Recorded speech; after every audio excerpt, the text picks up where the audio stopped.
Doctor साहब बतूल राजपूत है। I am very happy that you joined और आप एक्सपर्ट हैं सी पैक के ऊपर, और मैं चाहती हूँ कि आप तो थोड़ा हमें एजुकेट भी करें। For any reason there is a perception के सी पैक से हमें मिला क्या है, और I am sure you do agree with that कि काम तो हो रहा है लेकिन एक परसेप्शन है कि ग्राउंड पे क्या है। तो इस हवाले से वाज़ेह जवाब दीजिएगा। दूसरा है कि जो एससीओ के मेंबरान हैं उनकी 2019 से जो कंबाइंड ट्रेड है वो उसका हजम $336 बिलियन था, जो कि 2023 में $449 बिलियन हो गया।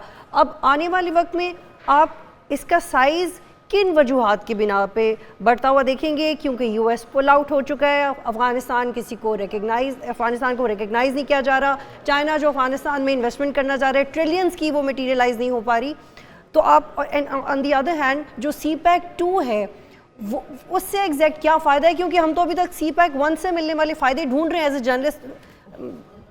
सो this is how it is. आप देखिए, सबसे पहले बात यह है कि नेचुरली हमारे यहाँ प्रॉब्लम रहा है, चाहे वो कोई भी गवर्नमेंट हो, कि हमारे से अच्छी नैरेटिव बिल्डिंग नहीं होती। और जब वेस्टर्न नैरेटिव, जैसे ही सीपैक शुरू हुआ था 2013 का, या बेल्ट एंड रोड इनिशिएटिव जब शुरू हुआ था, तो वेस्टर्न नैरेटिव बनना शुरू हो, डेट ट्रैप का, स्ट्रिंग ऑफ पर्ल्स का, और भी बहुत सारे हमें बातें सुनना पड़ती थी। बट आई थिंक कि जो फ़वाद हैं वो हमारे सामने हैं। रीजनल कनेक्टिविटी का है, रूरल अर्बन सिनर्जी का। मैं आपको बताऊं, मैं जब केपी में बोर्ड ऑफ इन्वेस्टमेंट का सीईओ था, तो ये जो हकला डीआई खान रोड बनी थी, जो सीपैक के प्लेटफॉर्म से पीएसजीपी में बनी थी, उसके जरिए बहुत सारे पंजाब की फातिमा ग्रुप, सफायर ग्रुप ने इन्वेस्टमेंट की थी डीआई खान में।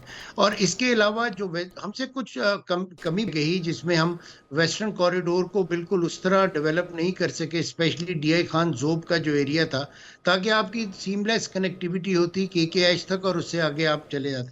लेकिन मेरा ख्याल है कि बिजली के जो प्रोजेक्ट्स लगे वो 8000 मेगावाट, ट्रांसमिशन लाइन आपकी तकरीबन 800 किलोमीटर की लगी, आपकी रोड्स तकरीबन 500।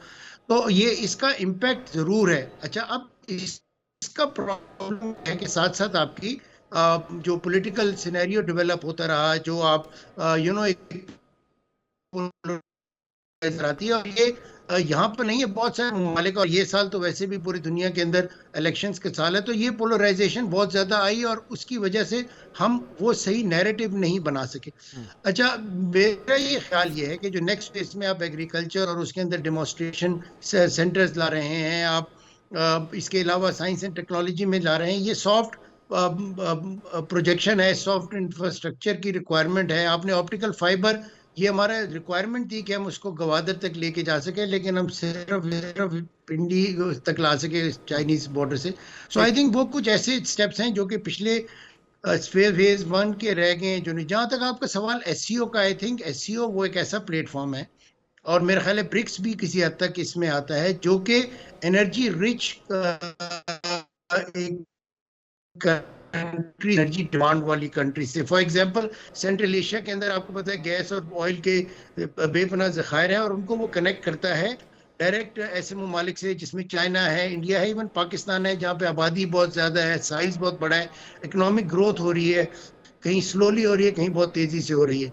सो आई थिंक उस लिहाज से बहुत इंपॉर्टेंट है। और पाकिस्तान के लिए इसलिए इंपॉर्टेंट है कि बहुत सारे सेंट्रल एशियन कंट्रीज ना सिर्फ लैंडलॉक हैं, बल्कि डबली लैंडलॉक्ड है, और उनके लिए जो भी एक्सेस है एक्सपोर्ट या इंपोर्ट, वो इसी रूट से होनी है। बिल्कुल, आपकी बात ठीक है, लेकिन मैं दोबारा आपकी तरफ आता हूँ। फारूक साहब, आपके ख्याल में कहा जा रहा है कि काउंटर बैलेंस के तौर पे नेटो के इस एससीओ का इनेकाद बनाया गया। आपको लगता है कि ये मुमकिन हो पाएगा? क्योंकि ज़फ़र इलाही साहब की राय तो ये थी कि ऐसा सोचना भी मेरे ख्याल में खाम ख्याली। मेरा भी यही ख्याल है कि उसकी वजह यह है कि इस इत्तेहाद की जो नौइयत है और जो नेटो वाले के साथ आप इसका कंपैरिजन कर रहे हैं, तो इन दोनों के इत्तेहाद की नौइयत मुख्तलिफ है और मकासद भी ऐसा उस तरह से नहीं है।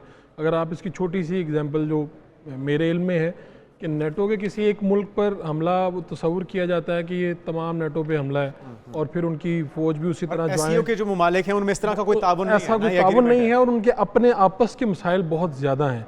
मिसाल के तौर पर जो बड़े ममालिक हैं, यानी आबादी के तनासब से अगर इंडिया है तो उसके पाकिस्तान के साथ कैसे हालात हैं, वैसे भी कितने को अच्छे हैं, इंडिया के चाइना के साथ भी कितने कुछ साजगार हालात नहीं, जो मामला है। तो इस वजह से शायद उस तनाजुर में इसे ना देखा जा सके। लेकिन मैं इसे ये समझता हूँ, अभी भी जो हमारे दोस्त वगैरह कह रहे थे कि ये तो एक रूटीन मैटर है कि हमारे यहाँ इसकी मेज़बानी आनी थी, बिल्कुल मैं मानता हूँ कि आनी थी, लेकिन मेरा ये ख्याल है कि जब हम ये बात कर रहे हैं तो हम पाकिस्तान के इंटरनल जो हालात हैं उसको नहीं देख रहे, क्योंकि एक बहुत हमारे बड़ा लिए ये challenge बन बहुत गया था इंपॉर्टेंट इसका है। हमारे पास जब SCO से पहले चीनी वज़ीर आज़म तशरीफ़ लाते हैं, हमारे पास जब 100 से ज़ायद बिजनेसमैन सऊदीया से आते हैं, बड़े बड़े ब्रांड्स यहाँ पर लाते हैं, हमारे यहाँ बड़ी अहमियत है जिस वक्त पाकिस्तान तलाश में है। बिल्कुल ठीक है, ये आप बिल्कुल दुरुस्त कह रहे हैं और इसको एक्नॉलेज करना मेरे ख्याल में ज़रूरी होगा। अब इसको बहुत बड़ी कामयाबी ना भी कहें, लेकिन इसको एक्नॉलेजमेंट इसकी इस इवेंट का हो जाना भी मेरे ख्याल में एक काबिल तारीफ अमर है, और इससे क्या कुछ हासिल हो सकता है इसी पे बात हो रही है।